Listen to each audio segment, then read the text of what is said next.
welcome back to Pommyinoz. I hope we're all doing really well. If you are new around here, please like, subscribe. It does mean the world. It helps the channel out. We've just cracked 1,700, and I can't thank you all enough. We're trying to get to 2,000 before the start of the season, so that would be grouse. It means the world that you do. We've got some really exciting collabs coming up this week too, so stay tuned for that. We've got some A-list social media celebrities joining me on the channel for a new series we're doing. But first and foremost, please hit that notification bell, hit the like button, give it a share on your socials. And if you are that way inclined and you want to support the channel, you can become a member like these legends. Sean Costello's there, Sandra McDonald, Rory Forster Saint, Andrew Scott, Greg Whittaker, Lana Owens, the winner of the Print, Azza James, Peter Haywood, Alexander Larder, Timmy P, Big Byron Issa, Cameron Libber Jr., Sam Nicolo joined us, and Lyndon H. recently. Much thank you to you. Muchas gracias. And if you are in the way of prints, we do run a competition every month. Just all you've got to do is comment and be liked to the channel, and you do get a chance to win a print. This one's on offer this time. If you do want to purchase yourself, though, head over to pommysportsalmanac.com.au for all your print needs. God, that's hard. And obviously what today's video is about is something big happened, didn't it? We're back in the media again. Sound the alarm. It's all happening. Negativity is in the AFL media about Carlton, and obviously we can't escape it, can we? Liam Jones has announced his retirement, and it's a tough one, this, because I know it's an emotional thing, and I'm quite straightforward as a human being. Genuinely, my rule of thumb is whatever you do with your life, if it doesn't directly affect me, I couldn't give two cahoots. As long as you bear the consequences of your actions, you're free to do whatever you want. And I'll stick my course on this one. Really don't give a shit. To be honest, I don't care enough to have a strong opinion to criticise him or not. He's made his call. He's retired, which is great for the club in the terms of that the financial restraints aren't there. My concern is the classic AFL, right? They've just made a rule up ad hoc, and there isn't a clear mandate of what we've got. I discussed it on Blue Abroad last week, and it seems that I'm spot on. The AFL are aiming for us to have an access in the pre-season draft. Carlton want a pick. For me, I find it mind-boggling all 18 clubs agreed to this mantra without a clear rule, because I think the AFL do this way too much, that they hide under this fluidity type shit where they're like, if it happens, we'll come up with it then, but it's not going to happen. And for me, it was always going to happen. There was always going to be a player that wasn't going to take the vaccine. And call me a cynic, it was always going to be Carlton, wasn't it? You just knew. You just knew. So I find it truly bizarre that none of the AFL clubs were like, hang about, like, we agreed to it, but there's nothing we can do because you're asking players to take a choice. So for me, I find that bit. I'm hoping that the AFL see a bit of common sense here. I'd like to see some compensation pick. I'd like to see that we get a second rounder. I think this guy was in the shout of All Australian. He was in the leadership group. He was a key player, 500k. If Maribor Cho is a second rounder in comp, I'd say, okay, cool, you can't jump us that far. But I would like to see a bit of common sense that we're after the sides that didn't make the 8 in the second. So I'd be quite happy with a pick in the late 20s, early 30s to help Carlton out. Do I think that'll happen? Probably not. But we digress. We've got to move on. And I'm the kind of guy that's always looking to the next game. I think the champions, we look at Richmond round 1 a couple of years ago. Rance went down.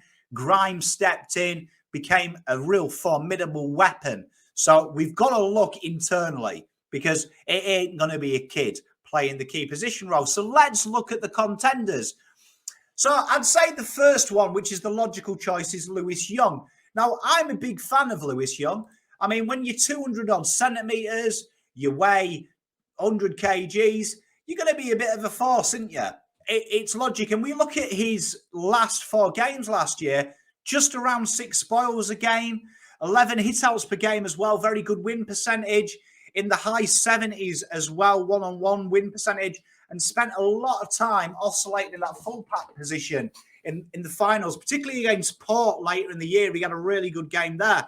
So I think he's a guy that will probably be thinking to himself, I had a chance. I spoke to a few of my doggies mates, and they were like, they thought it was very harsh he didn't play in the final. Obviously, with injuries, people came back, but he did a job, and they really liked him. And I think he's a guy that is probably would consider himself in pole position. He's played finals. He's got sporadic game time. I think that also that ruck ability, that ability to pinch hit in the ruck, is something that would probably be favourable in Voss's side, because I think that is something that Voss will be thinking. Do you know what I mean? Can I get some rotation through there, take a bit of pressure off? And Lewis Young fits the bill. So I like this guy, and I'm a real big fan of him. He's a bit of a clean user as well. You look at his disposal efficiency, he does look to do it. He's going to be, if you watch Melbourne, who I consider Melbourne are probably the premier defensive side at the moment. I think how they set their defence is really good. Look at Harrison Petty. He just does his job. And his job is to really stop the marks and get the ball to ground, get the ball in the hands of a good user. And Lewis Young's more than capable of doing that. More than capable of doing that. I think you might see that Wheater then takes a row. And I think that's one of my complaints with Wheater and Jones. It's a very good combination, but both of them are very aggressive, especially as Wheater has gained confidence to really attack the ball. And we all said at the start of the year that Liam Jones is one of the older players. We want a young player to come through. Now all it means is they've got to do it early, and champions adapt. And Lewis Young will see an opportunity. He's come here for first team football. There's no one in his way. There's no one in his way. Everyone who we're going to discuss today is around his level. So I think it's a logical choice. But Lewis Young will definitely do a job, and I'm confident. The next guy is some guy that probably divides Carlton fans more than anyone else. And that's Caleb Marchbank. Caleb Marchbank, he fits the bill, right, for me, in this type of avenue. This is someone that I think Carlton will be looking at and thinking, can we do it? Now, he is a bit smaller than the average bear as a key defender, really. He's not 200 centimetres. He's 193. He's around the money. He's around the money of key defenders. And I think what you'll be looking at here is you've got to remember that Voss, he's familiar with the Port system. And Port traditionally play a bit smaller. Now, what Marchbank does is he's got decent vertical leap. He's very good in the air. He's very good at intercepting. He uses and reads the play well, which kind of the 2 centimetres difference between him and Wheater are eaten up with the ability to do that. He also adds that he's a very good user. Now, the big question mark is when he sees grass at the moment, he goes off sick for 6 months. Now, can he fix that? You can't keep getting injured, surely not. Look's got to change. And Marchbank is a guy that has been training as a key defender. We saw that in the later years of Bolton. This was a talk. Teague drummed on about it for 2 years that he was working with the key defender group before he got injured. And he's a guy that is a talent. And Marchbank will be a guy that is quite funny how the stories align. Liam Jones, before he became a key defender, many people were saying delist him, he's a hack. A lot of talk was about Marchbank paying his contract out and getting rid of him because he's all injured. Suddenly, the door swings open, doesn't it? And for me, opportunities create memories, don't they? They create stories.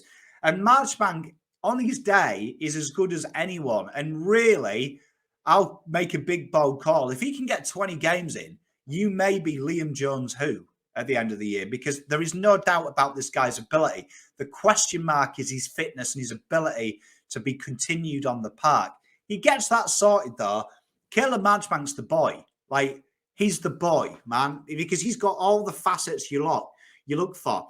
And one thing that I predict from Voss's style, when you look at all the coaches who have come in, the one thing that they've all got in common is their ability to transition is exceptional. And Marchbank brings you that because he's a decent user. He's a good interceptor. All he's got to do is get fit. And he does look good. I hate to do the whole let's have a look at the preseason pictures, but he looks good, doesn't he? Let's be honest. He does look good. The next guy we're going to discuss is a guy that, again, his story mirrors old mate Liam Jones, doesn't it? Because, again, a guy that probably not is performing as a forward. Again, 191, 192, depending on who measures him. Depends if he's got shoes on. But this may be a case where Carlton think, let's look at the model that the other teams are doing. So we'll go back to Melbourne again. They play Lever, they play May, and they play Petty. Now, Carlton may look at that and think that the way to replace Jones is changing the system. Now, I hope they change the system anyway, but they may adapt the system in a micro-facet scale. Now, you look at him, and a lot of people say, for me, when they talk about Mitch McGovern as a key defender or as a defender, as a third tall, they do it all wrong because they say his brother is. Well, one of my best mates in the UK is a mechanic and his brother is a doctor. I would not be going to my mate, right, for any medical problems. Legit. Wouldn't be doing it. There's a reason, because just because they're brothers doesn't mean they share the same attributes. So I think that's baffling. But I think what you can do is you look at a few of the games towards the end of the year at Adelaide where he did, particularly the North game, and he showed that he could peel off his toes and he's very good in the air. One advantage for Mitch McGovern as well, and it's an under-talked facet of his game, is his field kicking is very good. You look at his kicking for goal, that's good, but his ability to use the ball is also very good, and that's why they see him as that third tall, that guy that marks just outside of 50 and uses it. He could be a guy that could rejuvenate his career. And what they do here is they play maybe Lewis Young, who is more of a one-on-one defender, more of a spoiler, more of a stopper, and play him in that third position and play Wheater in where he normally is, and all is good. And I don't mind this. I don't mind it. Is it my favourite choice? No, it's not. Because I think when we talk about if you have too many interceptors in that group, you ruin the equilibrium. And it is very important that when you look at a good defensive model, you don't want too many intercept first. You have to have one stopper. So I think this works with a stopper role. And I think Wheater is too good to become a premium stopper. I think you want him attacking the ball. Now, in the mold of a stopper is this guy. Now, Luke Parks, a lot is under-talked about Luke Parks because when you look at his junior career, he did spend a lot of time in the key positions. He's 192, and you've only got to go back to look at his games. He's very tight. He stays with his man, and he makes it awkward. Parks will be a guy that is probably not talked about, but he could be thinking, you know, this is my role. This is my role. And if there is a change of setup at Carlton, which I predict there will be a room for one pure stopper. And that is an understated role that Liam Jones did. His negatives were he was too loose. And again, that's back to having too many ball attack hungry defenders. You also want one that he's going to do his job first. And Luke Parks will hold his end up. He's very good against smaller players, but he's also very good against taller players. He uses his body well. He's got a good, clear indication of reading the ball in flight. And he is also happy to bring the ball to ground and use his exceptional ground ball game. He's a guy that may be thinking, you know what, this is me. This is me. And no one's talking about me. And it's an opportunity, isn't it? Because many people thought he may not be there this year.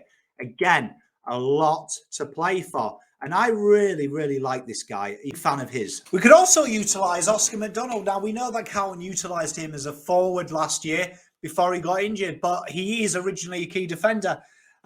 He's a very solid competitor. We saw that. He's played a few games for Melbourne in that position and done relatively well, it has to be said.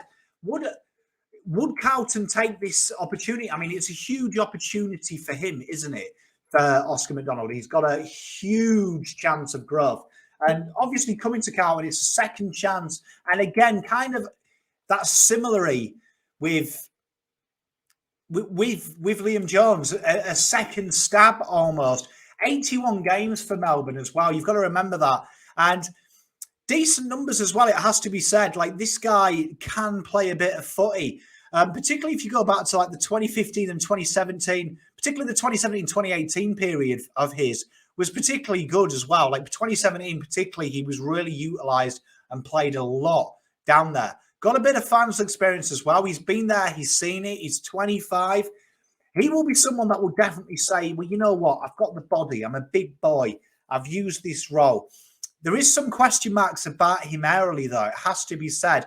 But like you say, he's now going to be groomed for that role. So he'll be someone that will definitely say, you know what? Why not me? Why not me? And like we say, we keep talking about that analogy of Liam Jones, a guy that's career was effectively over and then rebirthed himself. He'll be a guy here who'll be like, you know what, why not me? Why not me? Like, you know what, work hard, get these games in. And he'll be someone that, you know, I wouldn't be surprised to be putting his hand up. It's going to be a really interesting preseason. And the final guy we're going to look at is Brody Kemp. Now, before you come at me and say, Pom, he's 193, you've got to remember that a guy that plays in the key position players is the same height as him, Steve May. And Stephen May is one of the best footballers on the planet at what he does. And Brody Kemp may be a guy that looks at it. Now, you look at his junior role, remember, he was a defender first and foremost. It was in the latter years. He played a couple of games in the midfield. He did also become a swingman at times, but he did oscillate in the third toe or the key position player. And he's a very good defender. This is an understated part of Brody Kemp's game. His defense is elite. His defense is elite. And if I was picking the team, this guy's a defender. We've got a lot of mids. This guy's a defender. You've only got to see the touch of class he does. Now, I think we lack a bit of score launch action down the back from our bigger blokes. And this may be an option. Like I say, Voss comes from a smaller than the average bear defence. And when you go back to the scouting report we did, why that works for Port is because they're exceptionally mobile. They play to their advantages. They have guys that bring the ball to deck over intercept marking. They've got Alia, intercept marking genius. And this is, again, a ploy that Carlton could do. Now, I'd like to see Marchbank or Young occupy that role, particularly Young, because I think his size is such an asset when you put him on someone, and that frees a bloke like this up. And I think the answer, in my opinion, is two people fix one person's job. And in the greater good, that makes the dynamic of the defence. And Brody Kemp, for me, is a walk-up start because there isn't many players his size with his attributes. He is a pure talent. And when you look at Kemp, Young, and Wheatering, that's a decade trio there. That's a decade trio. And those are the three that really, I think, do it. The purpose of this video is to get your guys and girls feedback. I love hearing it. It's really important. Keep it civil. I don't really want to talk about the nonsense that is COVID. It's overplayed. Let's have a bit of fun and talk about football. And I think that the most important thing for this football club is it's happened now. We can't take it back. We can't force him to have an vaccine. He's retired. For me, the book is closed. Thank you, Liam, for your wonderful service. I won't forget you going backwards into contests and being able to be knocked out for your willingness to provide for this football club. You've gone. Your decision. Best of luck to you. We move on, though. This club never dies. And now it's a chance for an opportunity for some young bloke to take this and make it his own. It's a chance for someone to rebuild and really own this position. And the future of Carlton is bright. And I think it's between these guys and girls. They're my picks. Let me know what you got. And I'll see you with some exciting content this week.